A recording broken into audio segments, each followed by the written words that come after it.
Bonsoir.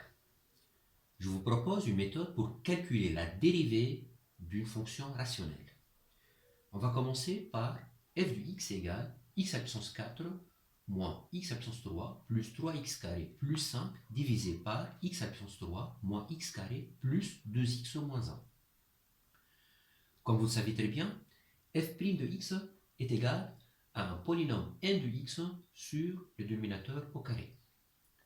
Pour chercher le degré de n, je vous propose la formule suivante. Degré de n égale 2 fois sup degré de p degré de q moins 2, c'est-à-dire 2 fois 4 moins 2 égale à 6. On commence maintenant à chercher les coefficients des monômes du polynôme n. Donc tout d'abord, le monôme x à la puissance 0, son coefficient va être le déterminant d1, 0, qui est égal bien sûr 0, 2, 5, moins 1. Donc, on a tout simplement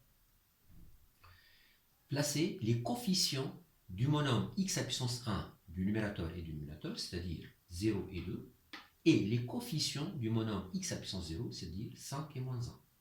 On trouve alors moins 10.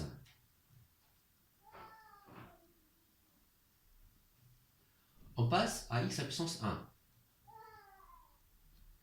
Donc, le coefficient va être 2 fois d2, 0. Pourquoi 2? Parce que, d'après la méthode que je propose, on doit toujours multiplier par la différence des indices. 2 moins 0 égale à 2. On obtient alors 2 fois le déterminant 3 moins 1, sont les coefficients du x carré, et 5 moins 1. On trouve que ça fait 4. Passons au coefficient du x carré. Donc pour x carré, on va écrire 3 fois le déterminant d3, 0. Là. Mais ici, on remarque que la valeur de i qui est égale à 3, c'est-à-dire i moins 1 égale à 2, et que j égale à 0, c'est-à-dire j plus 1 égale à 1. D'accord? Dans ce cas-là, on remarque bien que i moins 1 est strictement supérieur à j plus 1. Qu'est-ce qu'on va faire? On va ajouter le déterminant d de 1 au même coefficient de x carré. Donc on obtient le coefficient total égal 3 fois d3, 0 plus d2, 1. J'obtiens alors 3 fois moins 1, 1, 5 moins 1, plus 3 moins 1, 0, 2. Le calcul donne moins 12 plus 6 égale moins 6. On passe à x à la puissance 3. De la même manière, le coefficient de x à la puissance 3 devrait être égal à 4 d4, 0 plus 2 fois d3, 1, parce qu'il y a une possibilité d'un deuxième déterminant, qui est égal alors 4 fois 1, 0, 5, moins 1, que je dois ajouter 2, moins 1, 1, 0, 2. Le simple calcul donne moins 8. On passe à x4. Le coefficient de x4, donc ici, on remarque très bien que le coefficient j égale à 0, d'accord, était utilisé avec toutes les possibilités de i, à savoir d1, 0, d2, 0, d3, 0, d4, 0. Évidemment, ici, on va passer à j égale à 1. Donc, le coefficient x4 devrait faire d4, 1, évidemment, multiplié par 3. Ici encore, il y a une possibilité d'un deuxième déterminant, qui est en fait d3, 2.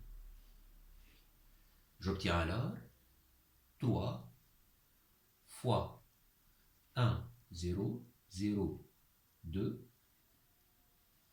plus moins 1, 1, 3, moins 1. Le résultat donne 4. On passe à x5. Pour x5, on va faire j égale à 2. C'est-à-dire, j'obtiens 2 fois d4,2 qui va faire 2 fois. Donc, je vous rappelle ici que les coefficients du déterminant vont être celles du monom x à puissance 4, c'est-à-dire 1 et 0. Toujours le même principe. 1, 0. Donc, et ici, on va prendre, bien sûr, les coefficients de x carré, c'est-à-dire 3 et moins 1.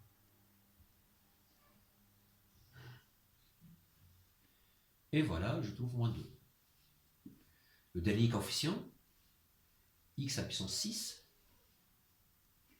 ça va être d4,